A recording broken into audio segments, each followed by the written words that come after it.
Well, welcome back again. Hey, I found some other home movies my grandfather shot of his home up in Crestline, up in the San Bernardino Mountains.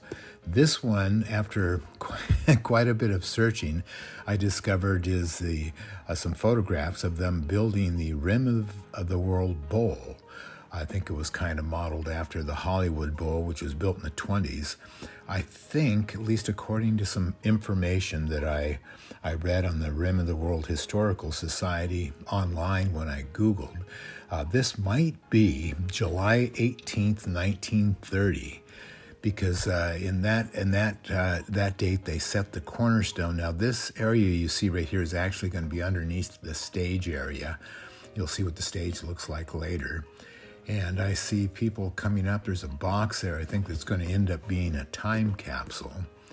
And you'll see men and women there bringing in documents and papers. And I think in the historical site, they mentioned that they were a bunch of newspapers, but then again, I'm not sure. But there's a whole bunch of them there for for sure. I'm not sure exactly who the people are. They might be some of the donors, or they might be some of the local residents. Obviously, my grandfather is taking the pictures, the movie pictures of this right now. You'll see them grabbing each of them get a small scoop of concrete there and put it in on top of the time capsule they're laying down. There was quite a few people that were doing this, and I was thinking maybe one of them might be my grandmother, but they're all wearing hats, boy, both the men and the women. This was the age of hats, I guess, and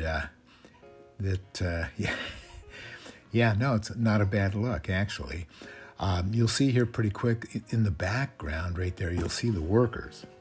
And I noticed that the workers were also given a chance to throw on a scoop of concrete on here. Matter of fact, they actually threw on a decent-sized scoop of concrete.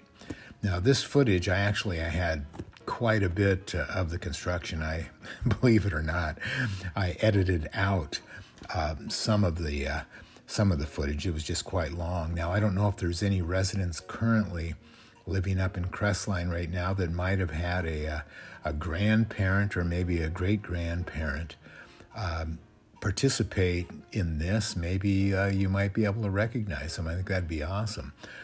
Here we go. Here's some of the workers, and you'll notice they don't mess around. They grab a good scoop full of concrete there.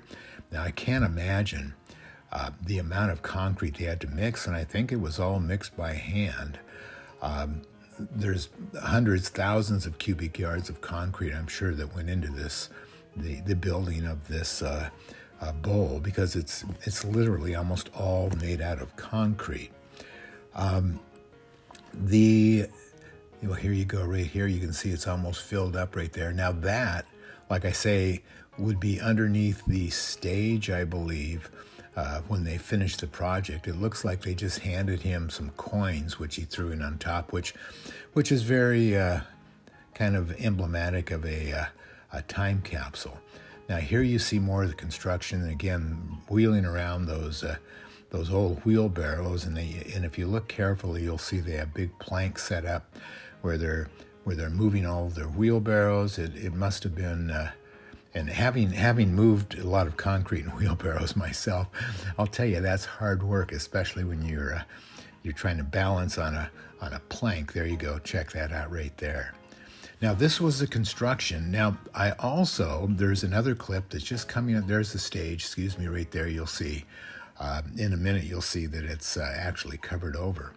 Now, here's the actual, I think it's probably right about when the place opened up. Here's the only photograph I could find on the Rim of the World Historical Society site. There you see the stage right there. That's where the cornerstone was laid. Here, where you're looking up at the seating, you'll see that's all set in concrete steps.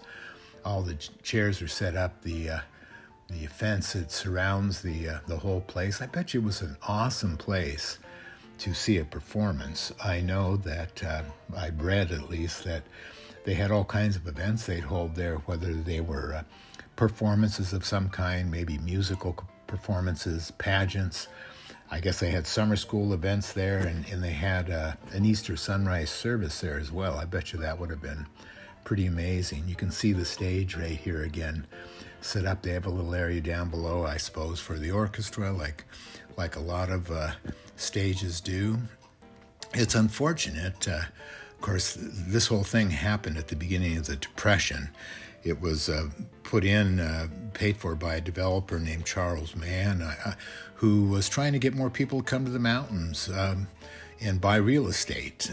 Unfortunately, with the Depression and the stock market crash and the falling prices and whatnot, it was pretty tough to kind of keep the bowl open, and eventually they had to tear the thing down. I can only imagine what it would have been like if it were still there today. I'm sure it would have been a great place to go see a concert or any kind of performance. But yeah, so that is the Rim of the World Bowl. Again, also known as the Crestline Bowl. I'm not sure exactly where around in Crestline this was. If there's development there, or if it's just kind of an open area. If someone could share with me what it looks like right now, that'd be awesome. I'd love to hear from you. All right, well, that is the end of this video, and I hope you enjoyed it, and I'll talk to you later. All right, aloha.